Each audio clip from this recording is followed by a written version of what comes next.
So this is one of my favorite books. It's called Follow the Drinking Gourd, and I'm looking at this. I downloaded it for 14 days from the Paul Sawyer Public Library. So if you have a Paul Sawyer Public Library card, then you can download books to be able to look at least those that are on ebooks.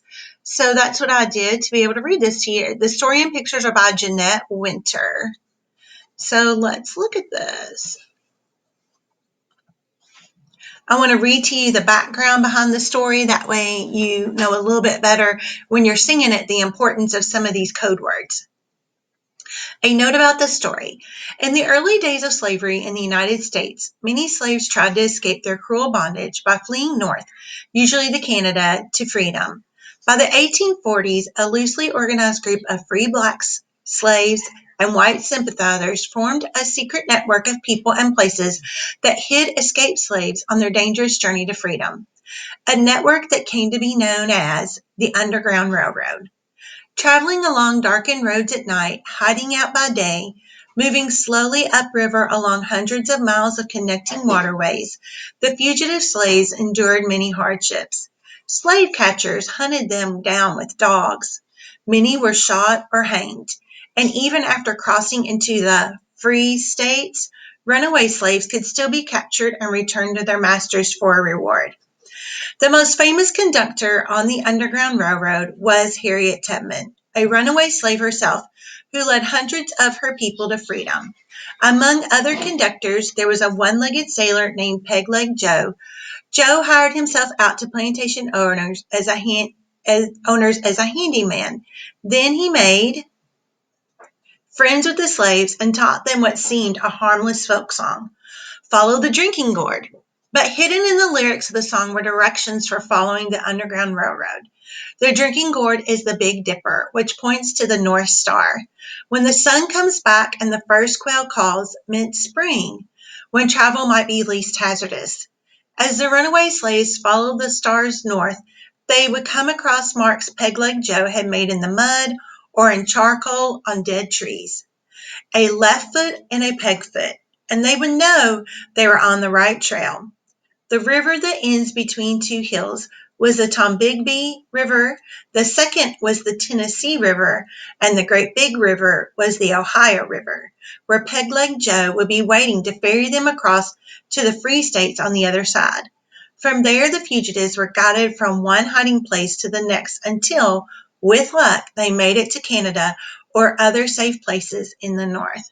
Now, I just want to show you that the slaves would come north and they would cross the Ohio River.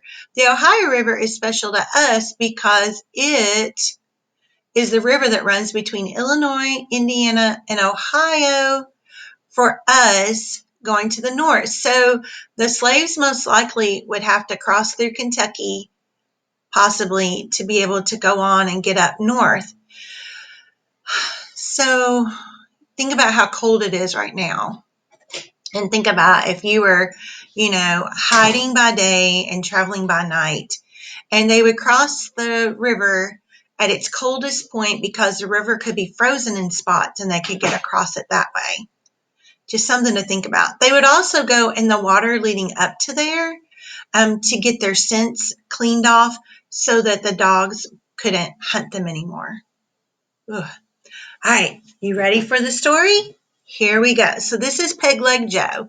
So something must have happened to his leg, and this might have been amputated. But anyway, he's part of our story, and he was part of the ones that he'd hire himself out as a handyman to be able to teach the slaves these songs, and then he'd go to another plantation to teach more slaves so that they could go to freedom. You ready? Long ago, before the Civil War, there was an old sailor called Peg-Leg Joe who did what he could to help free the slaves.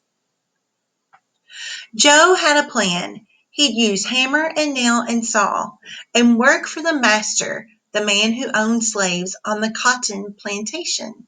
See, there they are. They're picking the cotton. Joe had a plan. At night when work was done, he'd teach the slaves a song that secretly told the way to freedom. Just follow the drinking gourd, it said. When the song was learned and sung all day, Peg-Leg Joe would slip away to work for another master and teach the song again. Do you think Peg-Leg Joe was putting himself in danger by teaching the song? Yeah, if the master had found out, he probably would have killed Joe, probably. One day, a slave called Molly saw her man James sold to another master. James would be taken away, their family torn apart, just one more night together. A quail called in the trees that night. Molly and James remembered Joe's song. They sang it low. When the sun comes back and the first quail calls, follow the drinking gourd, for the old man is waiting for to carry you to freedom if you follow the drinking gourd. They looked to the sky and saw the stars. Taking their little son Isaiah, old Hattie, and her grandson George, Molly and James set out for freedom that very night, following the stars of the drinking gourd. Now remember, the drinking gourd is the constellation of the Big Dipper. The slaves wouldn't drink out of fancy cups and things like that. They would draw their water out of buckets with a hollowed out gourd. A gourd is kind of like a pumpkin. All right, it has a long crook neck on it. So that's what it's talking about. They ran all night through the fields till they crossed the stream to the woods. When daylight came, they hid in the trees, watching, listening for the master's hounds to set loose to find them. But the dogs lost the runaway scent at the stream, and Molly and James and Isaiah, old Hattie, and young George were not found. They hid all day in the woods. At night they walked again, singing Joe's song and looking for the signs that marked the trail. The riverbank makes a very good road. The dead trees will show you the way. Left foot, peck foot, traveling on. Follow the drinking gourd. Walking by night, sleeping by day, for weeks they traveled on, sometimes berries to pick and corn to snatch, sometimes fish to catch. You know, in the summer times, if you're in the garden and stuff, you know how you get bug bites? Just imagine. They didn't have any bug spray to keep the bugs off. Oh my goodness. Poison ivy, all that stuff. Sometimes empty bellies to sleep on, sometimes no star to guide the way. Why do you think there weren't any stars? Yeah, it was cloudy, so they couldn't see the stars at night all the time. They never knew what lay ahead. There was danger from men who would send them back and danger from hungry beasts. But sometimes a kind deed was done. One day, as they hid in a thicket, a boy from a farm found them. In a bag of feed for the hogs in the wood, he brought bacon and cornbread to share. Was he taking a risk? Yeah. Singing low, they traveled on. The river ends between two hills. Follow the drinking gourd. There's another river on the other side. Follow the drinking gourd. On and on they followed the trail to the river's end. From the top of the hill they saw the new path, another river beneath the stars, to lead them to Freedom Land. Their drinking gourd led them on. The song was almost done. When the great big river meets the little river, follow the drinking gourd, for the old man is waiting for to carry you to freedom if you follow the drinking gourd. Who do you think the old man was? I think it was Peg-Leg Joe. Then they climbed the last hill. Down below was Peg-Leg Joe, waiting at the wide Ohio River to carry them across. Now here it wasn't frozen, and they were riding across on a boat. But sometimes when they would cross in the winter times, there would be ice on the river, and they could walk over it. Their spirits rose when they saw the old man. Molly and James and Isaiah, old Hattie and George ran to shore. Under a starry sky, Joe roared, Joe rowed them across the wide Ohio River. He told them of hiding places where they would be safe. A path of houses stretched like a train on a secret track leading north to Canada. He called it the Underground Railroad. It carried riders to freedom. The first safe house stood on the hill. The lamp was lit, which meant it was safe to come. Ragged and weary, they waited, while Joe signaled low with a hoot like an owl. Then the door opened wide to welcome the freedom travelers. They were rushed through the house to the barn, for the farmers knew there were slave catchers near. A trap door in the floor took them under the barn, to hide till it was safe to move on.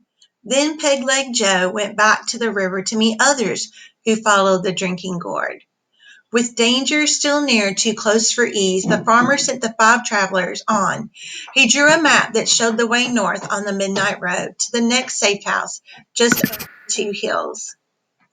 This time James called the signal a hoot like an owl that opened the door to a Quaker farm. Quaker were a group of people. The travelers were led to a secret room hidden behind shelves. Well, that's pretty cool. They rested here for many days and healed their wounds. Soft beds, full meals, new clothes, hot baths washed away some fear and pain. Isaiah smiled. Why do you think he smiled? Do you think he had hope? Do you think he was starting to see that maybe freedom really was something that he could have?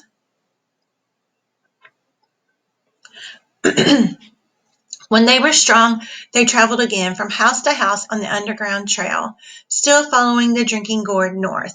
Sometimes they traveled on foot, sometimes by cart.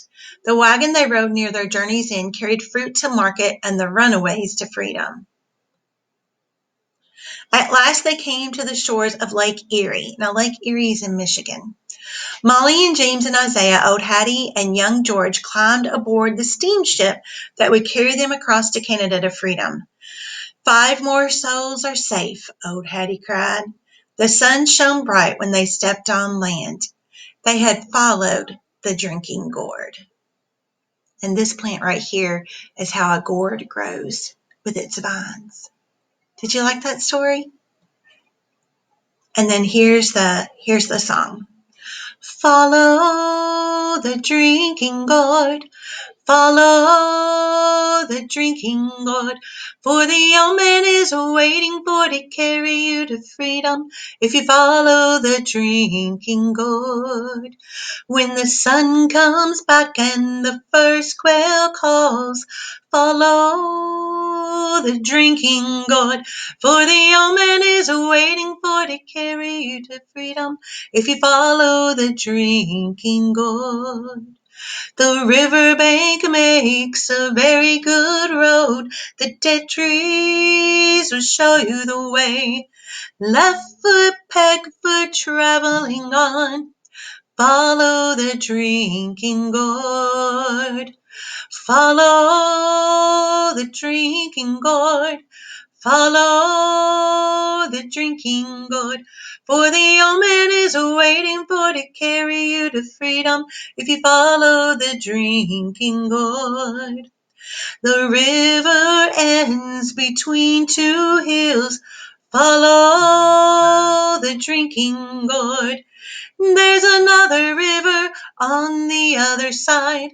Follow the drinking gourd. When the great big river meets the little river, follow the drinking gourd. For the old man is waiting for to carry you to freedom if you follow the drinking gourd. Follow the drinking gourd.